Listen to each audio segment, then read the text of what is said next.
Hi, and welcome to the Inner Tigresa Podcast. I just want to give a disclaimer before we get into this episode. The volume is a thing. At some points, we are laughing and it gets a little louder, so headphone users beware. I've done my best to go in and edit the audio to be softer in those moments, but we shared a lot of laughter this episode, and I hope you can hear that in our voice. And Papi Yugi shared their story on coming to Peru and the lessons that they've been learning throughout their time here. And for me, this hit home. So I hope that something resonates with you too here listening to this episode. Sit back, relax, and enjoy. Let's get on with it. I feel so blessed today because I'm here sharing a conversation with a friend and spiritual badass. I'll take it. Yeah. A fellow master manifester, I feel like. Mm-hmm. Yeah. Okay. I'm here today with Papa Yugi. Yeah. So we just talk. Okay. And flow. But Papa Yuki, I want to hear about how you would describe yourself to someone who's never met you. Introduce what you do. Yeah. So I go by Papi Yugi, she, he, they pronouns. I'm a fairy unicorn mermix, for those who don't know me. And yeah, Papi Yugi does a plethora of things. They're very tapped in with the ancestral realm, the spiritual realm. We love all things mystical and magical, fairy tale-like. And yeah, we really just live and get paid to exist and look hot while doing it. I'm a bruja or brujex. I do a lot of witchcraft. I work a lot with medicine and ceremony. And I'm also here to just exist and let my existence be a mirror and reflection for those who are not or trying to live more in their authenticity, more in their integrity, more in their heart essence, heart coherence. And, Papi Yugi isn't perfect. However, we do our best to always just come from a heart-centered space and a heart-lined place. And, to just spread the mission of love and the purpose of love and magic and remind people that there's so much magic and medicine, and we all have individual missions of the way we're cultivating that here on the earth realm. Wow. Wow. There's a lot to take in there. Yeah. I'm feeling it though. Yes. Yes. I need a deep breath to collect all that.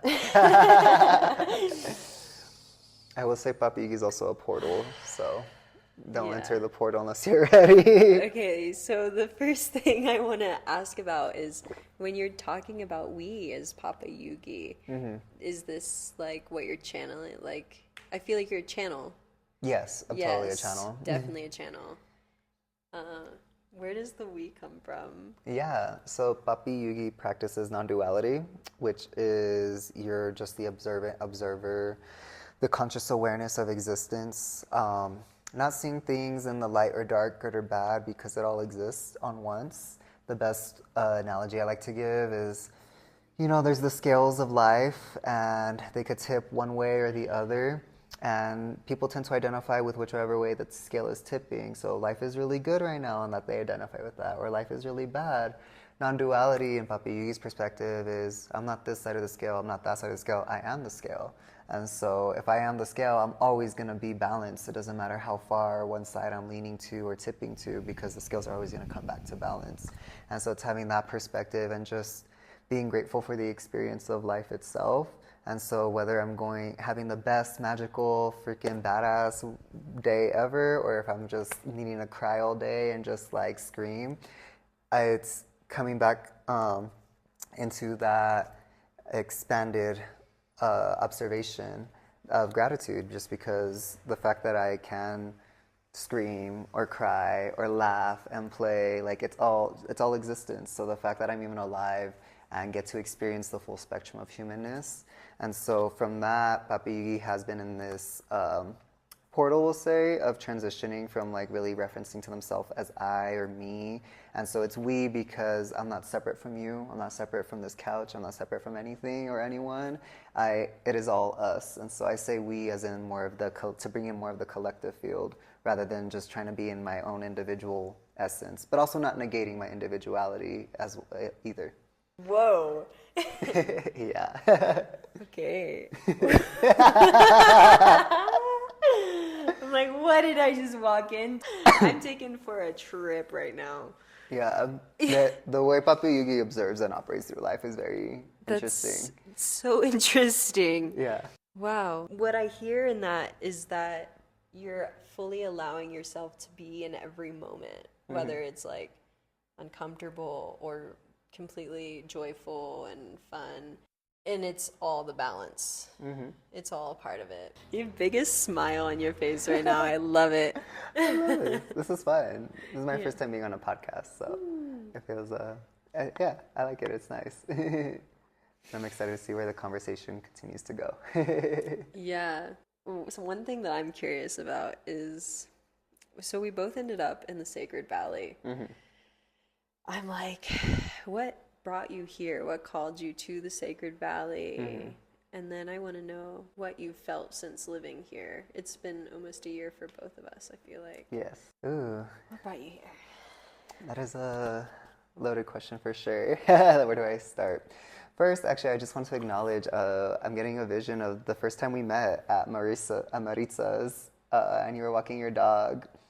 And yeah, I don't know, just like thinking of like that moment to how far we've come and just like our connection, our friendship, and you know, that was, I don't even know exactly what month I was in, but it's really nice. And just thinking about, I guess we'll talk about how I feel living here first. I feel very connected, I feel very grounded, I feel very expanded, at the same time contracted, because living here in the Sacred Valley specifically, it is a vortex, it is a portal, and it wasn't long before I got here or after I got here, I should say, that I realized that time is everything and nothing. And here specifically, it's quick, it's slow, and it stops all at once. It's time, the way time works here is very interesting. And it definitely has a way to amplify things or slow things down or just kind of give you the time you need to like process through things, you know? And then when you kind of step back out into the expanded observant perspective, you're like, whoa, okay, like that happened 2 weeks ago. It feels like ages have passed since then, you know? Or, you know, things just happened yesterday and you're like, damn, that was yesterday? Like there's just so much that's going on. And the way time works is interesting. And so what brought me here specifically, my main thing is my mission. My ancestors made it very clear that coming here, it was to heal the land and to build community. I said, okay, cool. I've been a nomad for a few years, and so whenever I was just being called to a certain place or area, again, I always just check in with the land, check in with the ancestors, and, you know, ask, like, what is my mission going to this land, going to this region? Like, why are you sending Papi Yugi there? And they'll make it very clear, you know, when I was in Long Beach, which was home base before here in California, when I moved there, it was very clear. It was to share my medicine with the people who didn't get to experience it when I had lived there about like a year and a half prior to then. And, you know, it's been a real journey. Last May, actually, was sleeping on the street, like in the park, on benches, at the beach, on sidewalks, was like surviving off EBT. And yeah, just didn't know like when I was gonna like have like a real meal or like a friend would let me come over to shower and like do laundry. It was a really humbling experience. Going before that though, we'll say about like when I was still in Long Beach the first time, I went to a music festival and I gave a girl a reading because I would just go and renegade and give people readings for like donation or trade. And I gave her a reading and she was like, I don't have a lot of money, but I really want to gift you this. And she gave me a soul. And I was like, oh, and she was like, I got this when I went to Peru. I did ayahuasca. I went by myself. Like, just told me her whole journey to Peru. And at that point in time, I was about to be 25. And since I was a child, I would always say, if I'm not traveling the world by 25, I need to start making moves to travel by 25. And Papi Yugi at that time was not in any position to be traveling the world. So, but we were feeling it just we could just feel it. We could feel it in the quantum field. Like, I'm going to be traveling soon. I don't know where in the world. I always wanted to just kind of have a map up and throw a dart wherever it landed. That's where I was going to go. And so she gave me the soul. I just, visions, activations, like, and I was sober at this festival too. And it just was so clear. I was like, okay, I'm going to Peru. Don't know how, don't know when, but it was just so clear. So since then, this was February of 2024. And then I went back to I left my partner in April, moved back in with family. There was just a whole lot of just in-between details that we could talk about another time. And yeah, I got kicked out, my cat died, but just my ancestors and my heart just kept pulling me back to Long Beach. And when they said, like, I didn't really get to complete my initial mission when I went there the first time because of my ex. And so that's why my ancestors were like, you're going to go to Peru. They were making it so clear, like, Peru was going to happen. I did not know how, I did not know when, but they were like, you're going to go, but you need to go to Long Beach first. You need to complete this mission. And then I could kind of leave with like a good clear slate. So I did that. I was on the street for maybe about like a month-ish or so. And then I met a dear friend who she took me in, bless her soul. She would like pay me to like clean her house, stuff like that. And she eventually just gave me $1,000 so I could buy my ticket to come out to Peru, because she was asking me, hey, what's your plan? You can just live in Long Beach and get a job? I was like, no, I'm just passing through. And like, I knew I was passing through. I knew, like, I didn't know what was going to fold. I just knew I was passing through and Long Beach was going to be the launch pad for me. And I was like, yeah, but I'm going to Peru. She's like, how are you going to get there? I was like, I don't know. Like, get a job, save up some money. Once I have enough to buy a ticket, I'm out. Like, at that point, I had no attachment to my old life. My family kicked me out. My cat had died. That like broke my heart. I didn't really have any friends or community. Like, I had nothing that was keeping me in California. And I was just like, I'm ready to just go fuck all this and go start a new life somewhere. And yeah, she's like, okay, here. She just gave me $1,000. She was like, buy your ticket. Bought me a laptop, bought me earphones, like took care of me, fed me, like really bless her soul. She's such a sweet person, and it wasn't easy living with her, I'll say. But I was there for about 3 months, and then I bought my ticket for August, and from then I just kind of was enjoying life, and and it was really clear though when I was gonna come for a retreat, and that's how I found out about the Sacred Valley, because Peru was already on my radar. And so February of 24, I went to the festival. In September of 24, I just was following someone on Instagram, and they were like, oh, we're doing a retreat in Peru. I was like, no, this might be my option to go. And I joined, I did a discovery call. They told me the price. I was like, all right. At that point, I was very in like, I could have anything I want. So it was just like manifesting, trying to get the money to come out here. And the money never came, nothing never lined up. I got my passport like literally the day after the call, because I was like, I'm going. I was so dedicated to just making this happen, because I really wasn't just happy anymore. And then I didn't come to the retreat, and then it was around the time when the retreat was happening, and then I just kind of dropped in with my ancestors, and I was a little sad, and I was just like really like connecting with them and my council. I was asking them, like, yo, like, why am I not in Peru? And I swear, word for word, they just said, oh, because you're moving to Peru. I was like, oh, okay, bet. So that was in like December 24. And so from December to like May, it was just like, well, I'm moving to Peru then. Was like looking up how to like bring my cat with me, getting logistics figured out.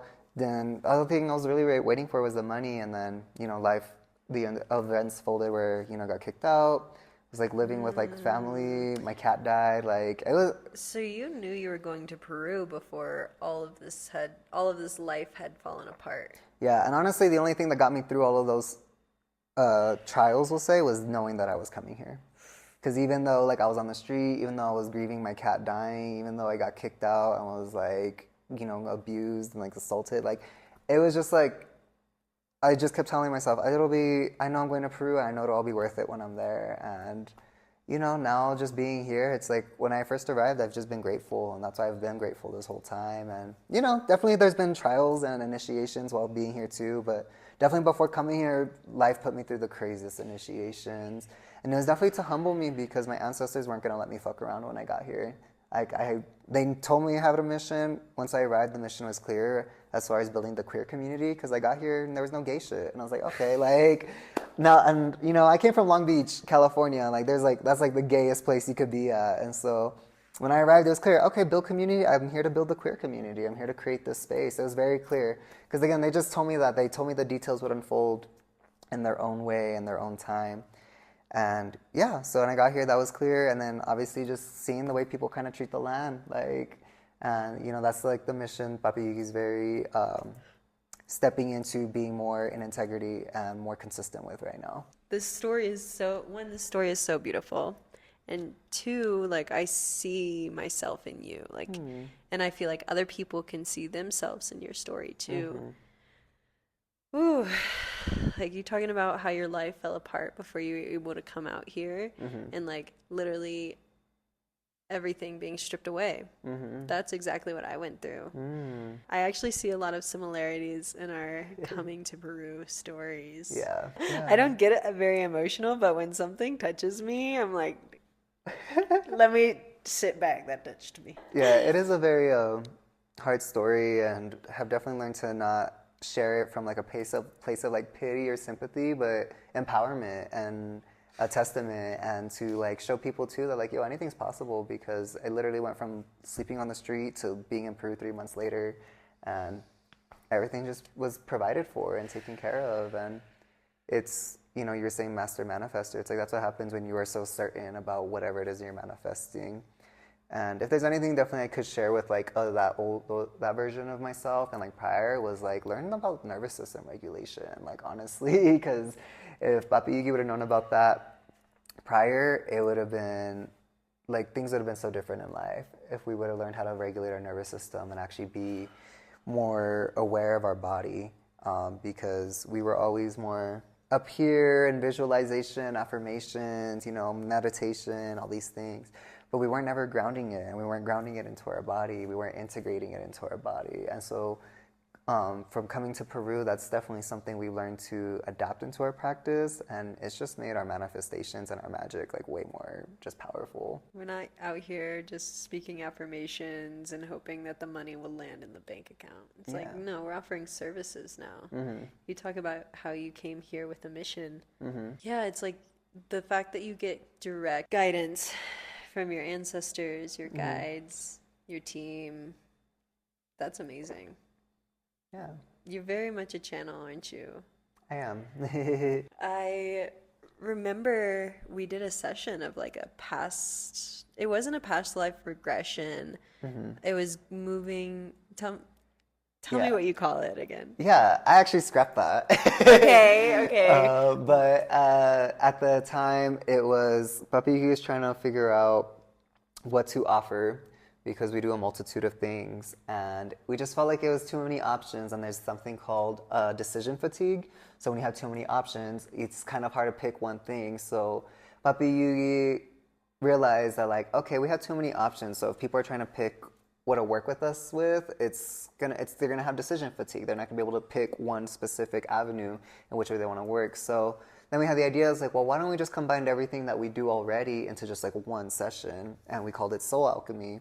And basically it was regressions, and it was like past life, ancestral, soul retrieval. We do a reading, because I'm always channeling through the ancestors, whether it's through oracle, just straight channeling, mediumship, whatever. And then also Reiki, because those were the things that would offer as separate just services. And, it just made sense to just combine into like this one kind of like 2-hour long, just like ceremony and ritual. And that's definitely shifted and changed form. There's like another avenue Soul Alchemy is actually taking. And so we're in the process of revisiting, refining, and revising everything. Not just that, but just like everything in our life right now.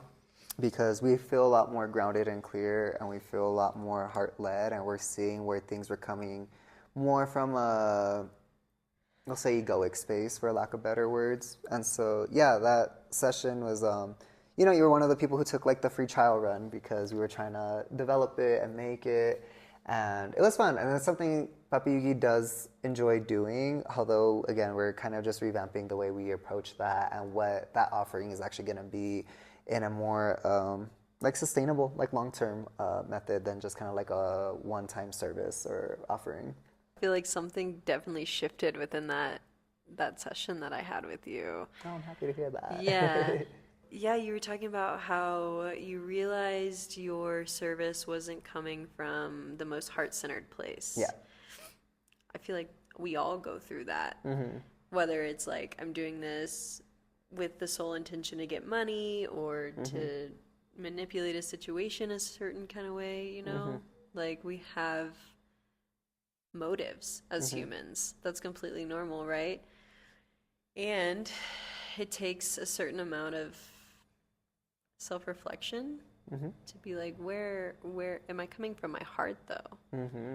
And I feel like I don't know why this is coming through right now, but it takes a tremendous amount of like self-love and like security within yourself to offer something genuinely from the heart, genuinely offer a service, right? And then, okay, this is how it all connects. One of the things that I'm most curious and interested about is like energy dynamics and energy signatures. So why did we come back to the valley? So I feel like as souls, we choose to come back to places that we've maybe experienced before, or maybe we've never experienced it before, because there's lessons to be learned. And we also gravitate towards people that either like have a lesson for us or we're needing to heal something or step into our gifts. Like everything happens for a reason, and it like all is meant to grow us and help us evolve into this heart-centered space. Whew, what I saw in Moscow. That's a whole other conversation, girl. That's a whole other conversation. We're not gonna go down there right now. That's a whole other, that's a can of worms for sure. Okay. Anyways, I'm gonna make the story what my perspective is. You were doing some karmic clearing up there. Oh yeah. Yeah. Totally. And they're shut down now. That's all I'm gonna say. Yeah, definitely karmic clearing. You know what Papi Yugi will say though is they realized when their mission was done there, and you know because we believe that everyone has missions, and there's the grand mission. So our grand mission is obviously heal the land, build community. At the same time, we're going to have like side quests, you know, we're going to have other missions. And, you know, we were actually trying to leave Moscow since October. Like we were done living there since October. We arrived in August. And yeah, we didn't finally move until we came here where we live now until the end of March. So I moved in like March 30th, 31st. But that was because we reached a point and realization where we realized that container, that portal and all that just was no longer serving us. And it really made it clear how like the reason we weren't able to go anywhere else or move anywhere else is because we were clearing a lot of karmic energy there for ourselves. Like it really was the cocoon, right? It was that space we needed to metamorphosize and become the butterfly. And it was a very intense. There was a lot that happened there for the 8-9 months that Papi Yugi was living there. And then literally the day we realized that like, okay, we're done here. Like this, if we stay here any longer, this portal is going to do more harm than good. It's not going to serve us. And, you know, we just cleansed the house because that was part of like what we would do. We just kind of really like shut the portal and we just really spoke it with real intention and just said this prayer to the spirit and the land. Like, yo, I'm done here. Like, I'm done. My chapter here is closed. I feel it. I know it. And so I'm ready for the next evolution. That same day was when Amanda messaged me. And she was like, hey, do you want to volunteer? I have an opportunity for you. Like literally like 2-3 hours after I did that prayer. And yeah, I came. And then within a week, maybe like less than 2 weeks, I was moved in. And I just started a new life here. And this has definitely been the cocoon and portal for me to expand even more and evolve even more and grow even more. And it's been very, very, very beautiful. And, you know, I don't believe anything, like you said, everything happens for a reason. So actually, when we first arrived to Peru, Papi Yugi fucked up and double booked to volunteer at 2 different places. for the same time. And so one was Masca, the other was Pache Rotero. I don't know if you know that place. Pacha Rotero. Yeah, it's like over kind of by Cocaruna, like on Amazonas. Is that one of those hostels there along the Yeah, river? it's near Lab Studio. Yeah. Yeah. So we were talking to the dude from Parche Rotero, thinking we were talking to Leo from Masca, and we were just like, okay, cool. And I even thought the tuk-tuk driver was kidnapping me, honestly. I arrived, it was like 7 p.m., been traveling like 24 hours.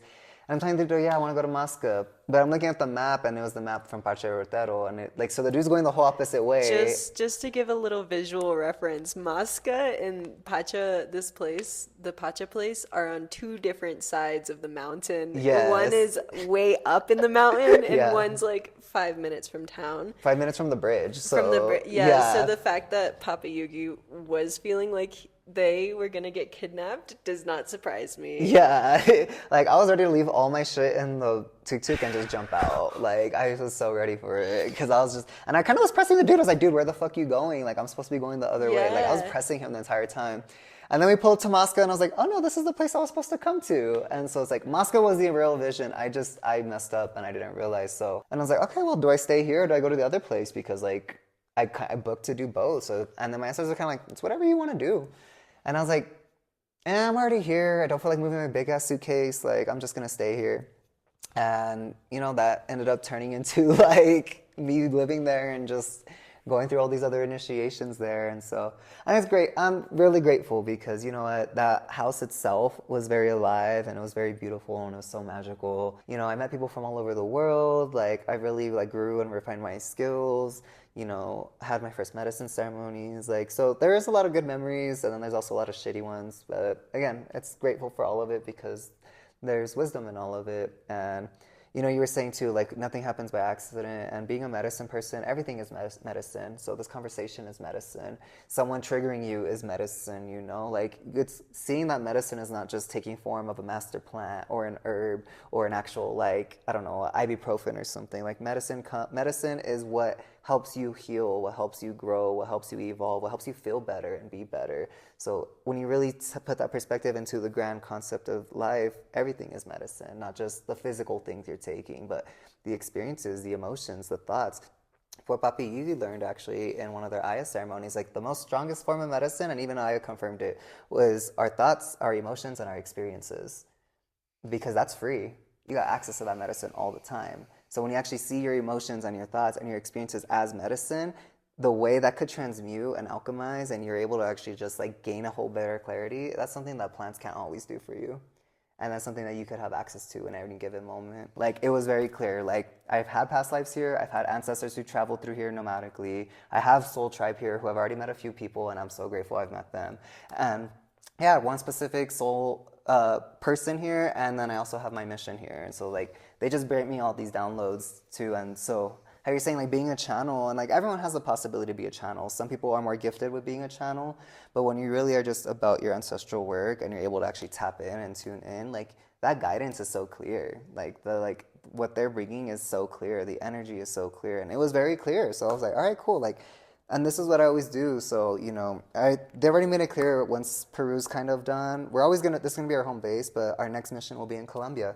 They haven't told me what yet. They haven't told me why yet. So that's just, again, trusting. And I know that whenever it's time to go travel around and have fun, Colombia will be the next stop. And they'll said once it gets closer to that time, then they'll make the mission clear what I'll be doing there. And yeah, and right now, from what I've already kind of gotten is I'll be going to do a lot more medicine there, studying with medicine there, master plants there and stuff. More jungle. Yeah, so that feels like what the calling would be there. But again, not rushing it, not rushing anything. And if anything, from living on the street and going through all those initiations to getting to Peru, it just taught me that when you're certain and patient, life is gonna bless you however it needs to bless you. Whoa. Yeah. Yeah. I don't have words to follow it. That's okay. It's almost hard to wow. Whew.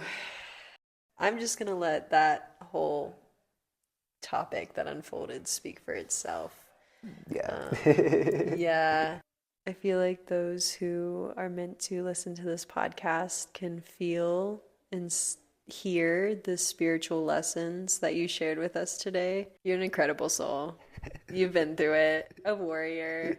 To be here now in Peru and genuinely shining so much brighter than when I first met you, like a year ago. We've both gone through such evolution here. It's amazing to witness. Yeah, again, we're just being a reflection, and again, being a medicine person, the main thing a medicine person has is wisdom. It's not plants, it's not ayahuasca, it's not magic, it's not energy, it's the wisdom that they hold. And something, can't remember who I heard it from, but I remember someone once said, a wise person learns from other people's mistakes. And so if sharing the Papi Yugi story is able to help people also not go down those paths. And also, like in human design, I believe I'm the Great Life Experimenter, like a 3-5, like Martyr Heretic or whatever. So yeah, I'm supposed to go through these like trials so I could gain the wisdom. You've also read my chart too, so it's just like everything, human design, astrology, numerology. It's just points that like I'm meant to be here for community, I'm meant to work with medicine, I'm meant to be this channel for the spirit. And it's all through love. It's always coming back to love and, again, loving the shitty moments and loving the beautiful moments. And yeah, just loving all moments of it. And so, yeah, just praying that whoever comes across this podcast and this conversation can receive the wisdom and the medicine and the magic from, what is shared. And, anything's really possible because we were, again, living on the street, surviving off EBT, and now we live rent free and we get paid to exist. And that's dope. And that's always been the mantra. So anything is possible. You just really got to believe. You got to believe in love and regulate your nervous system. Yeah. Thank you so much. Yeah. Thank you for existing. Thank you so much. You just did the whole outro for me. If you guys want an astrology reading, my links are below. I love you so much. Okay, so until next time, whatever time it is, wherever you are in the world, take care. Mwah. Mwah. Ciao.